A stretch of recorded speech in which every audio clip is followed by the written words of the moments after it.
Hey, this is Steph, otherwise known as Moving Forward, Looking Forward from Instagram or Facebook, or my business name, which is now MFLF, which is very exciting. Today I'm recording from home. Well, I record every time from home, but as most of you know, I've got dogs, and today they are a little more active. They're currently playing chasey, so you may hear some barking or some tip-taps across the floor as they run across the floorboard. So I do apologise for that noise, but nothing I can do about it. They normally sleep until around 12 o'clock, and it's now 2:32. So they're active, but they should be asleep again in half an hour or so when they run out of energy. Today I am answering your questions. A couple of weeks ago on Instagram I put up a poll asking for podcast topics, and it actually ended up just being a lot of different questions rather than topics that I could discuss. So I thought I'd do a bit of a Q&A. I've picked out the best questions and I'll roll with them, and some of them are actually topics that I can chat about for hours, so I've put them aside and I'll do separate podcasts about them, such as questions like, can you be healthy and fat? Yes, you can. So that's a whole entire podcast on its own.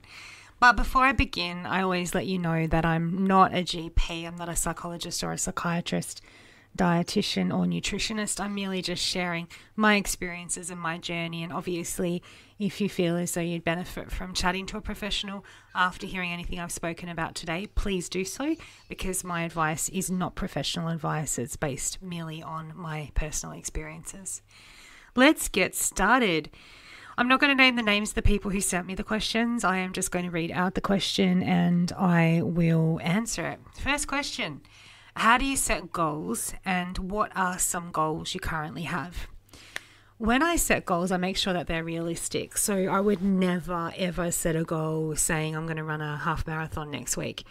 I haven't trained for that. It's very unlikely that I'm actually going to be able to do that because I haven't been working toward it, but I might be able to do one next year.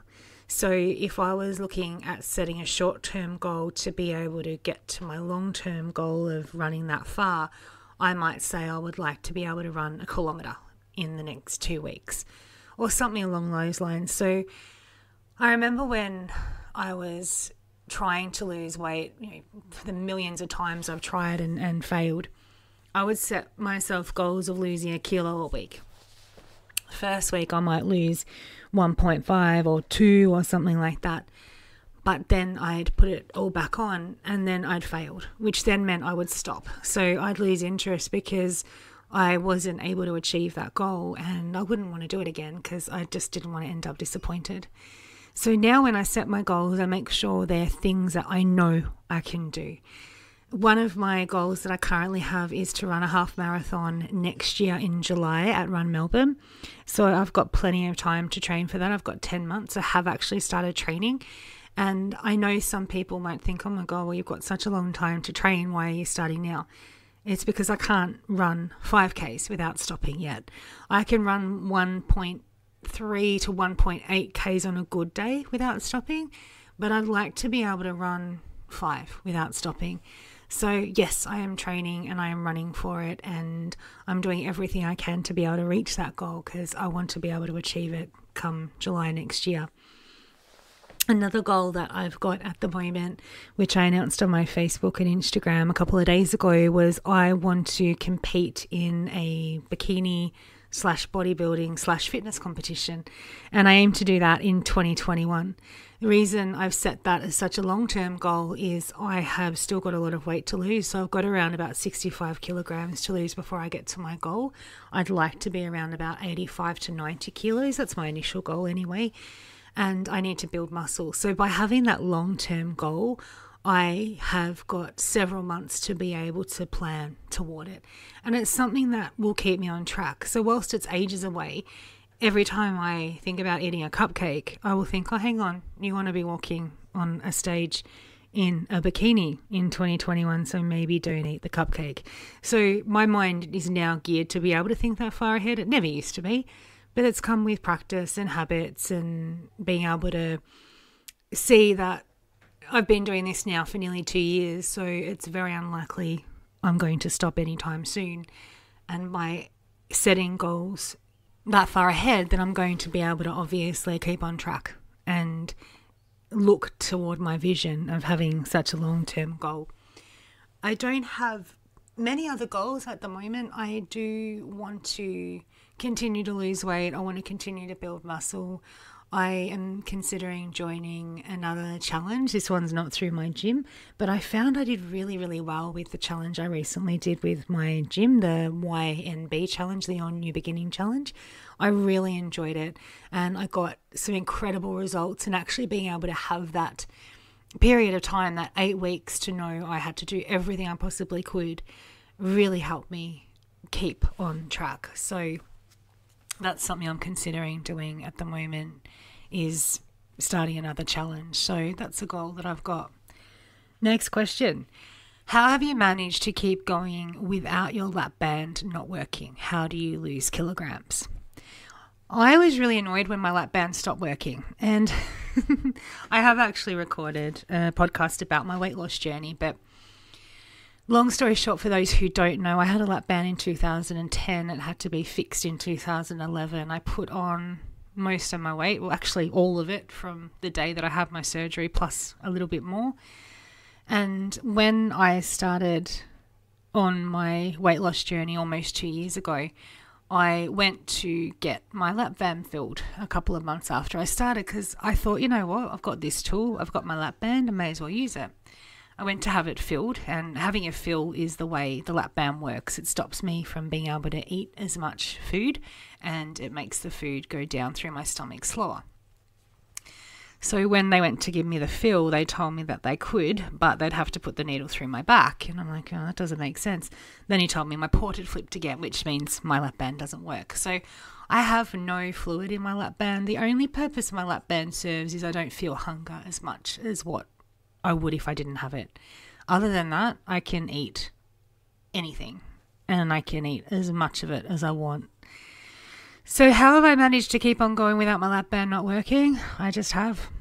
And I make it sound really easy when I say it that way, but the level of accomplishment I feel knowing that I'm doing that without my tool makes me incredibly proud, because I have never been at a point in my life where I've been able to lose weight properly like this without having that tool.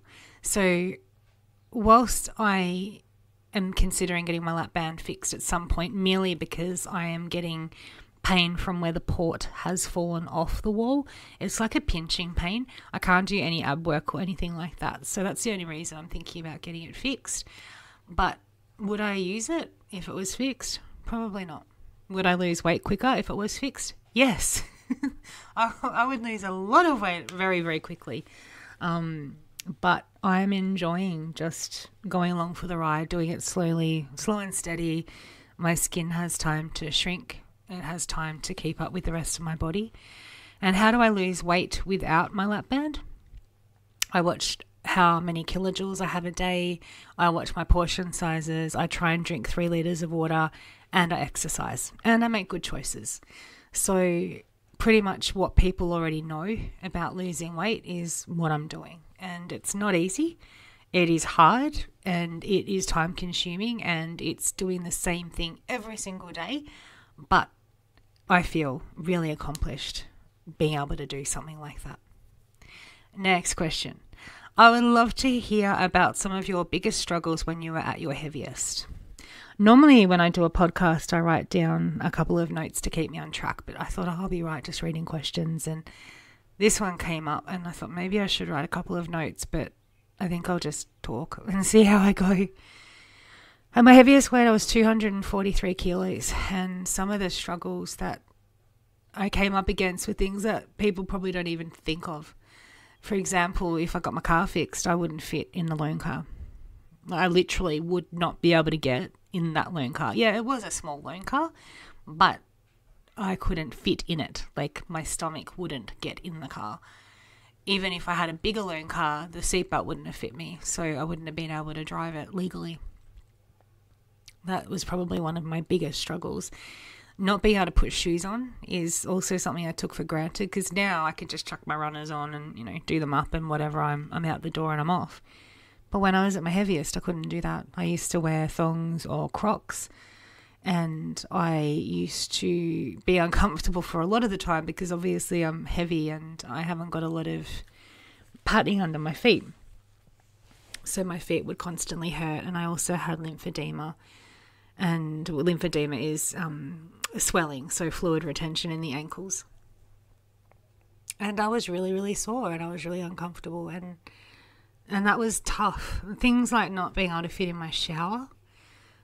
I also couldn't sit in standard chairs at cinemas or theatres or restaurants. I was too big for this world.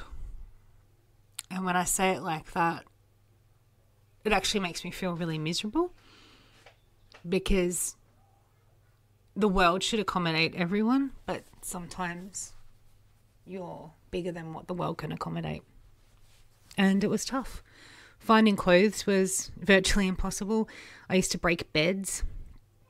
My bed used to be on the ground, so I didn't have casters because I used to break the pine, what would you call it, the support underneath the base. So I wouldn't even lay in my children's bed with them because I know I'd break it. So just things like that, things that people probably wouldn't even think of unless you've actually been there. I used to find it hard to shower. I used to find it hard to muster up energy. I just didn't care. I'd sort of checked out.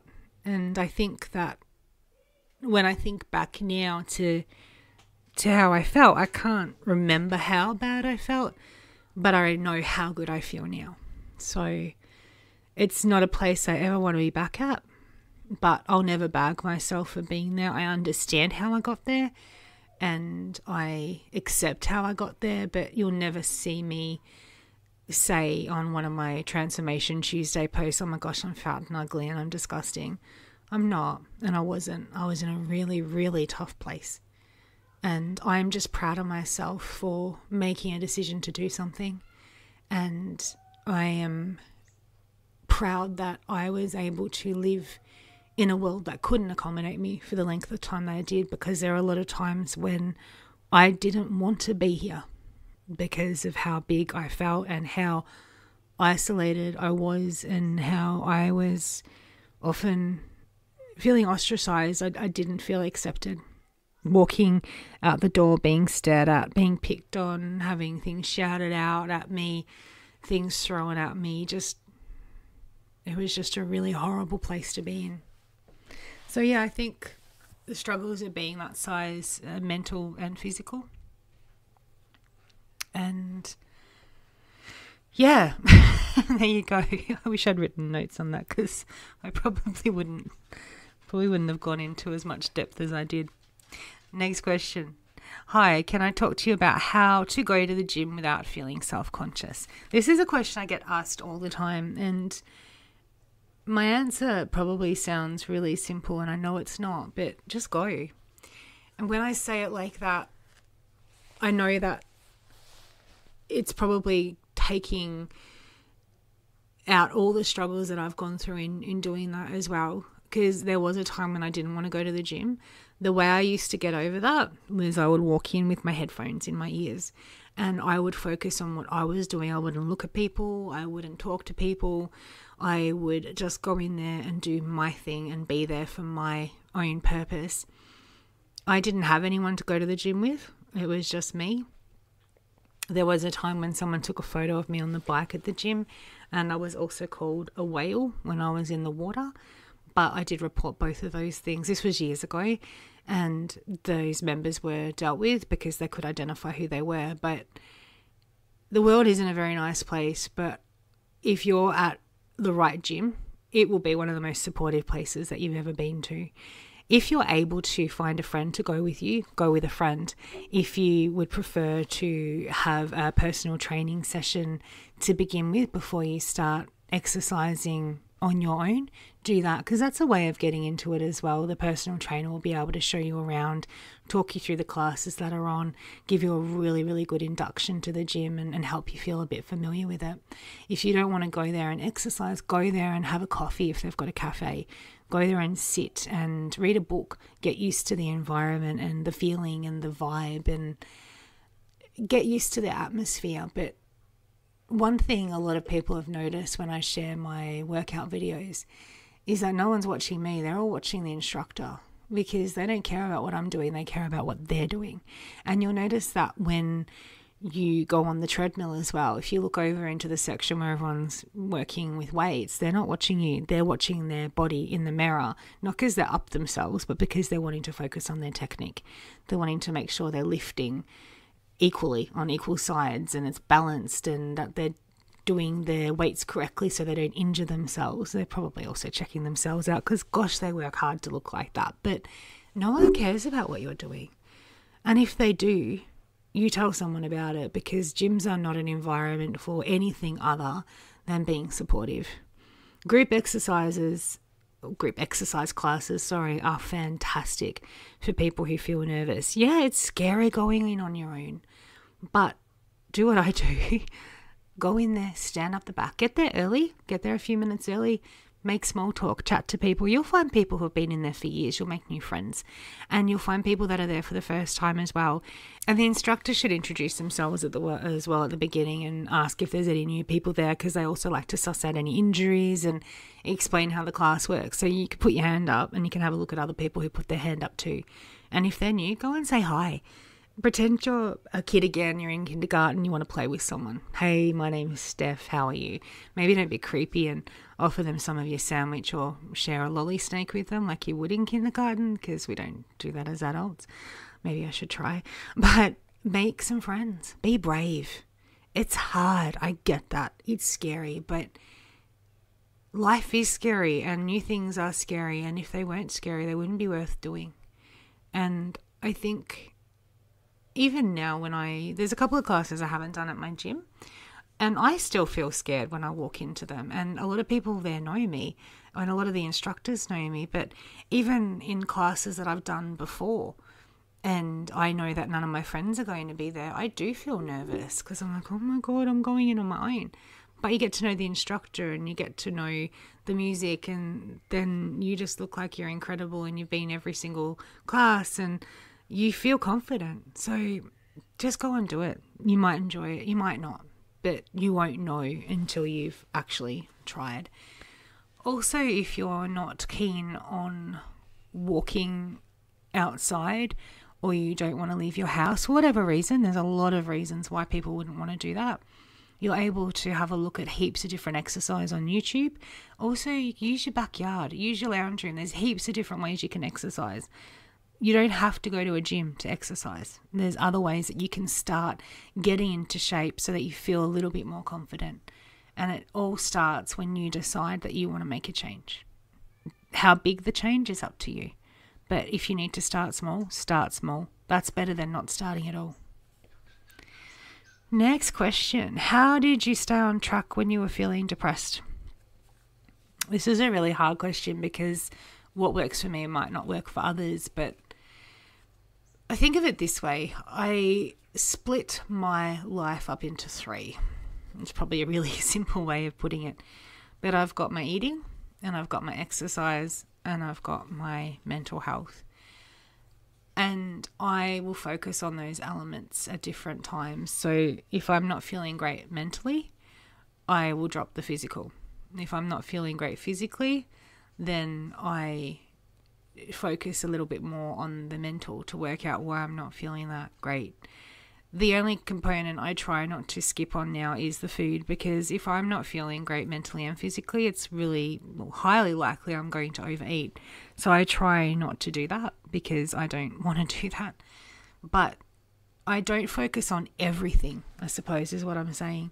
If I'm not feeling great when I'm depressed, whilst I know I'll feel awesome after going for a walk, sometimes I don't feel like leaving the house. So I will just look after myself. I will look after myself in different ways. I won't be too hard on myself. So if I don't go to the gym for 2 weeks because I'm feeling depressed, that's okay. The gym's there when I'm feeling better.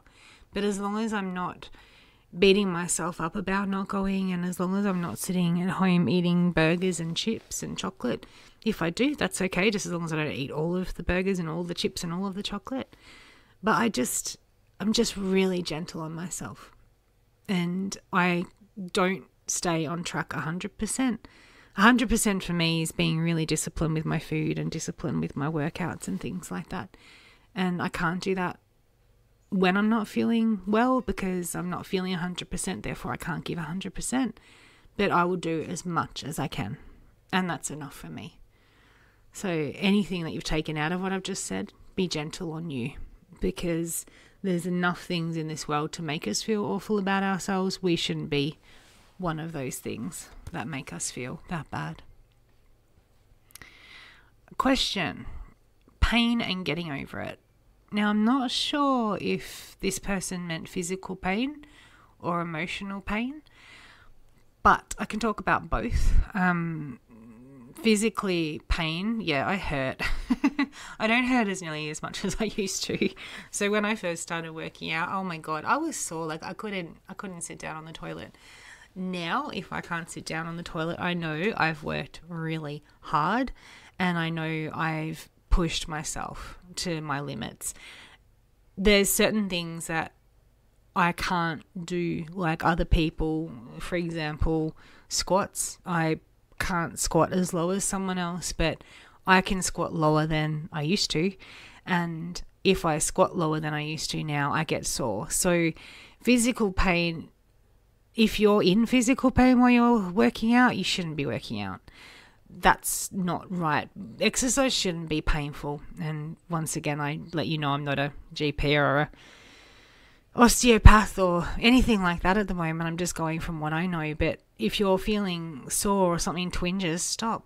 Don't push yourself. There's no point. You're going to injure yourself and you're going to be sore. You're going to be worse off. But if you're sore after a workout, delayed onset muscle soreness, or if you're crampy, have magnesium. I have magnesium before I do a run, and I have it after a run, and I try and have it every day, but I don't because I forget. But have it before you do strenuous exercise because it will make a lot of difference to crampy and things like that. I'll see if I can find some information about magnesium actually, and I'll post it. A salt bath is good. I don't have baths, but you can also go down to the local pools and use a hydro pool, for example, like the really warm pool. That will help your muscle soreness, your muscle pain.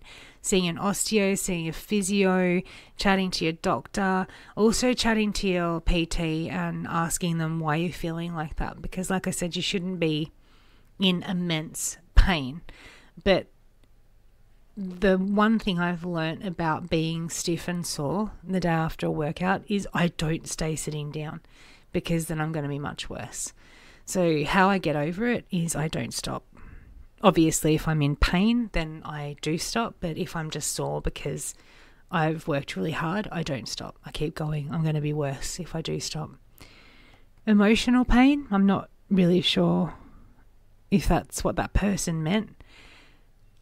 I don't think emotional pain is something you can get over quickly. I think it's something you have to work through. I've been seeing a psychologist for years now, and I've touched on a lot of issues. I've gone through a lot of things from my past that I've spoken to her about and I've dealt with, but every so often it comes up in different form. Bullying is a huge example of things that can trigger memories for me, and I'll be doing something and then all of a sudden a song will come on, or I'll hear a phrase that just brings back memories. And I know I'm not unique in that regard. I know that everyone feels like that, but I think working through pain, regardless of whether it's physical or emotional, and understanding how it happened and doing the things you can to prevent it happening again is probably the best thing you can do to protect yourself.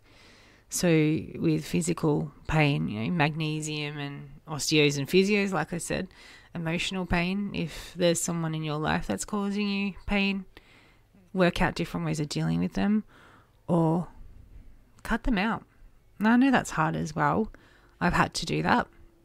That's something I deal with every day because it was a really, really difficult decision for me to cut a relationship with a family member. But that relationship takes two people to work. And I could see that one person wasn't interested. So to save me the grief of being hurt anymore, I cut them off. And I think you deserve that You owe it to yourself to look after yourself so that you are avoiding getting yourself in situations where you may be in pain and may be hurting. Next question. Advice for someone who's just starting out with exercise. 3 main points on this. See a doctor. I don't know what point you're at with your exercise, whether you're just starting out, when I say just starting out, I mean, do you currently walk to work? Do you go up a flight of stairs? What's your fitness level like? See a doctor and chat to them about it and say, look, I want to start exercising. Am I okay to do that? You might have heart conditions, you might be pregnant, you might have conditions with your joints and things like that. So it's always good to check in with them, especially if you're just starting exercise and you've never exercised before. See a personal trainer. They are fantastic. Find one that you gel with, because if you have someone who you enjoy working with, you're going to find it a lot easier to work with them than someone you don't.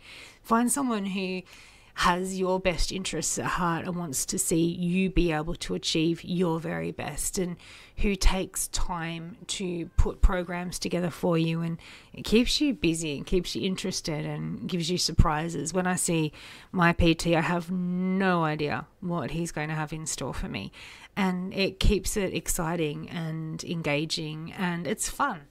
He's a pain in my bum. He's a really, really nice guy, but I know that he has my best interests at heart, and he will push me. I whinge and bitch and complain, but I get the work done, and I laugh while I'm doing it, and that really makes the time fly, and you don't even really realize how sore you are or how tired you are because you're just enjoying yourself. My other tip for someone who's just starting out is give it your all. You're not going to know your limits until you push them. So if you go in half-assed thinking, oh, I'm probably not going to be able to do this, or I'm not going to enjoy it, then you're probably not going to be able to do it, and you're probably not going to enjoy it.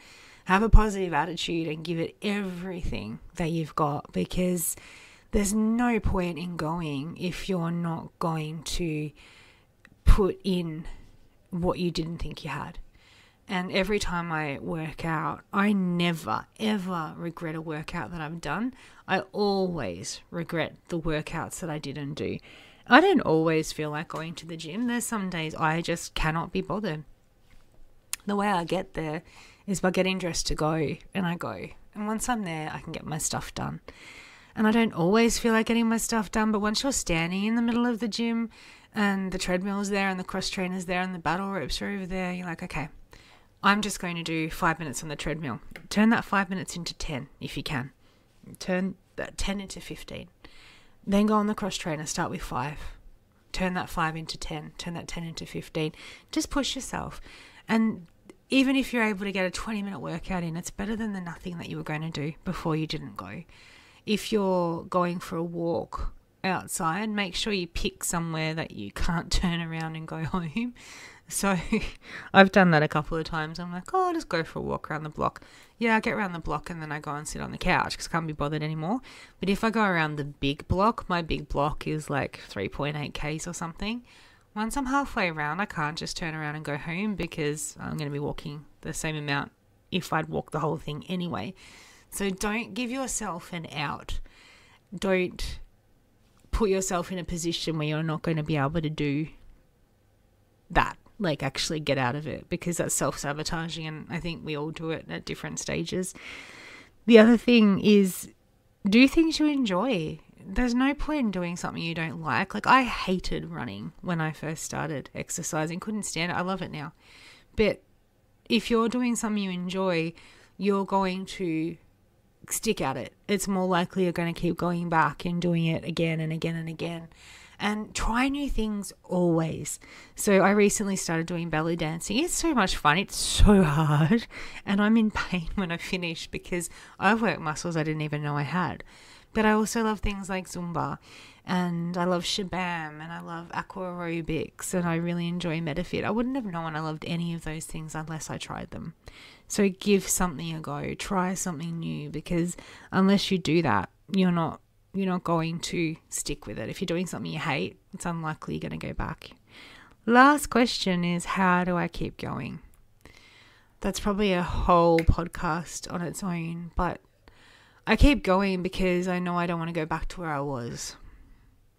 I have a goal in mind and I want to get there and I want to achieve it. And the only way I'm going to achieve it is by getting up, putting in the work, going to bed and doing exactly the same thing the next day. It's not always easy. It's not always fun. It's not always glamorous. It's not always going to be something I feel like doing, but I do it because I want better for me and I want better for my life. I want to live a rich, fulfilling life where I'm able to enjoy it and get everything I can out of it. So on that note, they're my questions. I've got a whole list of questions that I was able to put aside to do different podcasts about on topics that I can expand on. If you ever have any questions, feel free to look me up, shoot me a message on Instagram, look me up at Moving Forward, Looking Forward, or you can send me an email at stephmflf@gmail.com. I always love to hear your feedback and your comments and queries. I love being able to interact with my audience, and it's great knowing that I give people a lot of stuff when I do these podcasts. I enjoy doing them. I like talking to myself, but I enjoy doing them because I know a lot of people get a lot out of it. So on that note, have a great day, night, morning, whatever it is, wherever you are in the world, and I will speak to you soon. Take care.